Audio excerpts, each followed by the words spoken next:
उपसभापति के खिलाफ यहां अविश्वास प्रस्ताव लाने के प्लान को एक्टिव कर चुका था, नोटिस दे चुका था। और उसके बाद जिस तरह की गहमा गहमी सदन के अंदर आज दिखाई दी, आज जगदीप धनखड़ बहुत गुस्से में दिखाई दिए, बहुत भड़के हुए दिखाई दिए, क्योंकि विपक्ष का रवैया उनको लेकर लगातार बहुत हल्का रहा है। कभी उनकी मिमिक्री करना, कभी अविश्वास प्रस्ताव लाने की बात करना, कभी ये कह देना कि उन्हें कोई सुनता नहीं है। इस तरह के रवैये से चेयर भी अब परेशान हो गई और बार बार ये कहा जा रहा है कि जो कहते हैं कि संविधान से चलना चाहिए, उस सदन के अंदर जहां संविधान सर्वोपरि होता है, उस चेयर पर जो बैठा उसे सर्वोपरि माना जाता है। उस चेयर का बार बार अपमान करने पर आज जगदीप धनखड़ ने जमकर लताड़ लगाई है कांग्रेस को। चलिए सबसे पहले आपको बताते हैं कि आज सदन के अंदर हुआ क्या है, क्योंकि आज राज्यसभा के अंदर बहुत ज्यादा नोकझोंक होती दिखाई दी, एक तरह से गहमा गहमी भी दिखाई दी। और जगदीप धनखड़ ने खुलकर अपनी बात रखते हुए एक तरह से कांग्रेस से कई प्रश्न पूछ लिए। हुआ क्या है, चलिए आपके सामने अब हम जानकारी रख देते हैं, आपको बताते हैं सदन के अंदर हुआ क्या। दरअसल विपक्ष का सभापति के खिलाफ अविश्वास का जो नोटिस था, उस पर उसके एक जवाब में उसके खिलाफ बीजेपी ने विशेषाधिकार हनन का नोटिस दिया। और भाजपा सांसद राधा मोहन दास के नोटिस पर ऐसे में जोरदार हो हंगामा शुरू हो गया। विपक्ष ने राज्यसभा में यह हंगामा शुरू किया, हल्ला शुरू हो गया। और विपक्ष के हंगामे के बाद आखिरकार यहाँ पर उपसभापति का गुस्सा फूट गया और उन्होंने नाराजगी जाहिर की और जमकर फटकार लगाई विपक्ष के नेताओं को। उन्होंने जमकर फटकार लगाई, एक एक बात कही जो पिछले दिनों से होती दिखाई दे रही थी। और ऐसे में जगदीप धनखड़ और खड़गे के बीच तीखी बहस हो गई, जहां धनखड़ ने ये कहा, जगदीप धनखड़ ने ये कहा कि मैं किसान का बेटा हूं, किसी के आगे झुकता नहीं हूं। वहीं धनखड़ और यहां पर मजबूती से ये कहते नजर आए कि मैंने बहुत बर्दाश्त किया, सभी की इज्जत की, सभी की इज्जत का भी उन्होंने यहाँ जिक्र किया, क्योंकि बार बार ऐसे मामले आए, ये कोई पहला मामला नहीं था। और ऐसे में जगदीप धनखड़ ने कहा कि मैंने बार बार मौके दिए, बार बार इज्जत की, लेकिन अब बर्दाश्त नहीं करूंगा। सुनिए जरा जगदीप धनखड़ कैसे नाराज दिखे और किस तरह से फटकार लगाई, पहले सुनवा रहे हैं आप। मैंने इज्जत देने में कोई कमी नहीं रखी है। Look at the gesturing, look at what you are saying. मैंने बहुत बर्दाश्त किया है। आज का किसान खेत तक सीमित नहीं है, आज का किसान हर जगह कार्यरत है, सरकारी नौकरी में है, उद्योग में है। आप प्रस्ताव लाए, आपका अधिकार है, प्रस्ताव पर चर्चा हो आपका अधिकार है। पर आपने क्या किया, संविधान की धज्जियां उड़ा दी। किसने रोका आपके प्रस्ताव को? आपके यहां से बयान जारी होता है कि हमारे प्रस्ताव पर क्या हुआ। अरे कानून पढ़िए, आपका प्रस्ताव आ गया, 14 दिन बाद आएगा। आपने एक मुहिम चला रखी है। धनखड़ ने यहाँ प्रमोद तिवारी को जहाँ आईना दिखाया, वहीं खड़गे को मिलने भी बुलाया। क्या कुछ कहा वो भी सुनिए। प्रमोद तिवारी जी, आप अनुभवी नेता हैं। आप प्रमोद तिवारी जी, आप अनुभवी नेता हैं। टटोलिए, आपने चुन चुन कर क्या बात की है? रेजोल्यूशन नहीं आया, अविश्वास प्रस्ताव ले आइए। अरे पढ़िए उन 10 पॉइंट को। इज्जत करता हूं खड़गे जी की, 100% करता हूं, मेरी जीवो करते हैं। लिखित में अनुरोध करता हूं, लिखित में कहता हूं, मान्यवर मुझ पर कृपा कीजिए, जो समय आपको ठीक लगे मेरे से मिलने का समय निकालिए। मेरे पास नहीं आ सकते तो मैं आऊंगा। देखिए, आप अपने हिसाब से, आपका तो एक क्रम हो गया है कि मेरे को चिट्ठी बजाना है। अविश्वास प्रस्ताव लाने का एक पूरा प्रोसीजर होता है, 14 दिन का प्रोसीजर फॉलो करना पड़ता है। लेकिन जैसे ही नोटिस दिया गया, उसके बाद से लगातार विपक्ष हो हंगामे कर रहा है। हुआ क्या आपको बताते हैं। शीतकालीन सत्र में पहले दिन से ही विपक्ष का हंगामा कैसे चल रहा है, ये किसी से छिपा नहीं है। कांग्रेस के नेता सियासी एजेंडा संसद में उठा रहे हैं और लगातार उठा रहे हैं। विपक्ष जनता के मुद्दे छोड़ सियासी मुद्दे पर चर्चा चाहता है। यहाँ पे सबसे बड़ी पंचायत, यहाँ जनता की कोई बात ही नहीं हो रही। अविश्वास प्रस्ताव के नोटिस की मियाद तय है, जो मैं आपको बता भी रही हूँ कि 14 दिन पहले नोटिस देना होता है प्रस्ताव लाने से पहले, और ऐसे में 14 दिन बाद अविश्वास प्रस्ताव पर कार्रवाई होती है। लेकिन अभी से ही हो हंगामा जारी है।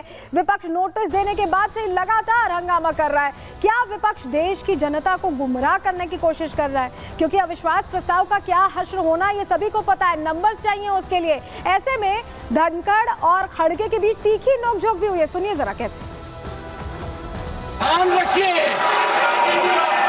पूरे दिन 24 घंटे आपका यही काम है, और मानकर चलिए किसान का बेटा हूं, कमजोरी नहीं दिखाऊंगा, देश के लिए मर जाऊंगा, मिट जाऊंगा। आप लोग चिंतन नहीं करेंगे। 24 घंटे एक ही काम है कि किसान का बेटा यहाँ क्यों बैठा है। मैं आंखों से देख रहा हूँ, पीड़ा महसूस कर रहा हूँ। आप अगर किसान है तो मैं किसान मजदूर का बेटा हूं। मैं खुद तुमसे भी ज्यादा हमारे लिए छूते हैं, इतना कष्ट थोड़ा सा दिल कटोलिए। आपसे भी ज्यादा मैं कष्ट सहना हूं। आपने बड़े आप तो नोट मशीन से गिनते थे, मेरा बाप मेहनत करके लाता। तो सुना आपने कैसे किसान का बेटा हूं, मजदूर का बेटा हूं, ये दलीलें चल रही थी। इस बीच जगदीप धनखड़ ने हाथ तक जोड़ लिए, उसके बावजूद खड़गे शांत नहीं हुए।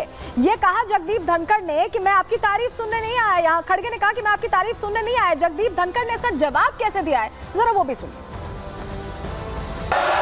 मैं कहूँगा आप पर्पजली उनको एनकरेज कर रहे हैं। मैं तो बताओ उनको, बताओ मेरी बात बोलता हूँ।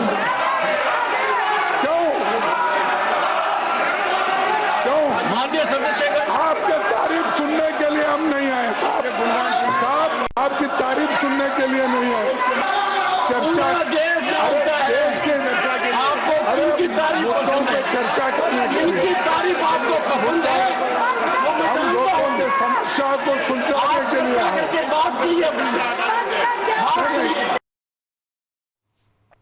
लेकिन आपको बताइए कोई पहली बार नहीं है जब धनखड़ और यहाँ पर खड़गे के बीच बहस हुई है। इससे पहले भी टक्कर हो चुकी है। कब कब हुई है बताने जा रहे हैं आपको। 9 दिसंबर 2024 में जॉर्ज सोरोस के विपक्ष पर मुद्दे ने कांग्रेस को यहाँ पर घेरा, और ऐसे में खड़गे सीधे सभापति से ही भिड़ गए। ये तो अभी की बात है। 24 नवंबर 2024 में खड़गे और धनखड़ में तीखी बहस हुई थी, तब भी अलग मुद्दों पर बहस हुई। 2 जुलाई 2024 में भी धनखड़ ने जयराम रमेश को प्रतिभाशाली कहा था, तारीफ की थी, लेकिन खड़गे ने धनखड़ पर वर्ण व्यवस्था का आरोप लगाया था, और रमेश ज्यादा काबिल और मैं मंदबुद्धि हूं, ये कह दिया था खड़गे ने। खुद ही बुरा मान गए थे क्योंकि उनकी तारीफ हुई थी जयराम रमेश की। 27 जून 2024 को भी ऐसा ही हुआ। नीट के मुद्दे पर विपक्ष वेल में आ गया था, खुद खड़गे भी वेल में पहुंच गए। धनखड़ ने समझाया कि नेता प्रतिपक्ष वेल में नहीं आते, इस पर भी बहसा बहसी यहाँ होती दिखाई दी थी। लेकिन ऐसा नहीं है कि ये पहली बार अविश्वास प्रस्ताव लाया जा रहा है कांग्रेस की तरफ से, विपक्ष की तरफ से। आपको बताते हैं इससे पहले भी अविश्वास प्रस्ताव लाने की कोशिश हुई है। कब हुई है, चलिए जानकारी पहले आपके सामने रख रहे हैं, जरा आपको बताते हैं। देखिए अभी शीतकालीन सत्र में क्या हो रहा है, मल्लिकार्जुन खड़गे सभापति से उलझते नजर आ रहे हैं, और बार बार उलझते नजर आ रहे हैं, एक दो बार नहीं। धनखड़ पर पक्षपात का उन्होंने आरोप लगाया। उनका कहना है कि धनखड़ बात ही नहीं सुनते हैं। पूरा विपक्ष यहाँ पर अविश्वास प्रस्ताव पर एक होता दिखाई दिया। करीब 60 सांसदों ने इस पर साइन भी कर दिया, जो नोटिस दिया गया उसमें साइन भी कर दिया गया है। सपा सांसद, इससे पहले मॉनसून सत्र में ऐसा हुआ था, सपा सांसद जया बच्चन सभापति से भिड़ती दिखाई दी थी और वीडियो बहुत वायरल हुआ था। सभापति की टोन पर उन्होंने आपत्ति जताई थी। टोन क्या, उन्होंने इनको जया बच्चन को पूरे नाम से संबोधित किया था, उस पर इन्होंने आपत्ति जताई थी। अविश्वास प्रस्ताव लाने को उस वक्त भी तैयारी की गई और 87 सदस्यों ने यहाँ प्रस्ताव पर साइन उस वक्त किया था, लेकिन राज्यसभा अनिश्चितकाल के लिए उस वक्त स्थगित हो गई थी। तो उस दौरान भी यहाँ पर एक क्लैश देखने को मिला था। जरा तस्वीर भी आपको दिखा देते हैं, जया बच्चन कैसे अग्रेसिव हो गई थी, जरा देखिए सभापति से कैसे बहस हो रही है। जरा फुल स्क्रीन करिएगा, अप साउंड करिएगा, सुनवाइए जरा। एक second, Shrimati Jaya Amitabh Bachchan. Thank you sir. Sir आपको अमिताभ का मतलब पता है ना? बदल दीजिए, बदला दूंगा। नहीं, मैं एक second, I'm very proud of the association for marriage and my husband. I'm just saying. एक सेकंड, माननीय सदस्यगण, और एक और तस्वीर आपको 19 दिसंबर 2023 की दिखा रहे हैं, जब सभापति का अपमान कल्याण बनर्जी की तरफ से किया गया। ये देखिए, राहुल गांधी यहाँ खड़े थे, मिमिक्री की जा रही थी। ये वीडियो भी बहुत वायरल हुआ था। तब भी देखिए कैसे चेयर का अपमान किया गया था। तो ये कोई पहली बार नहीं है जब विपक्ष इस तरह से चेयर का अपमान कर रहा है। इससे पहले भी मिमिक्री की तस्वीरें आप देख रहे हैं। कल्याण बनर्जी हैं, सांसद हैं टीएमसी के, और इन्होंने कैसे मिमिक्री की थी, जरा आप साउंड करिएगा, सुनवाइएगा।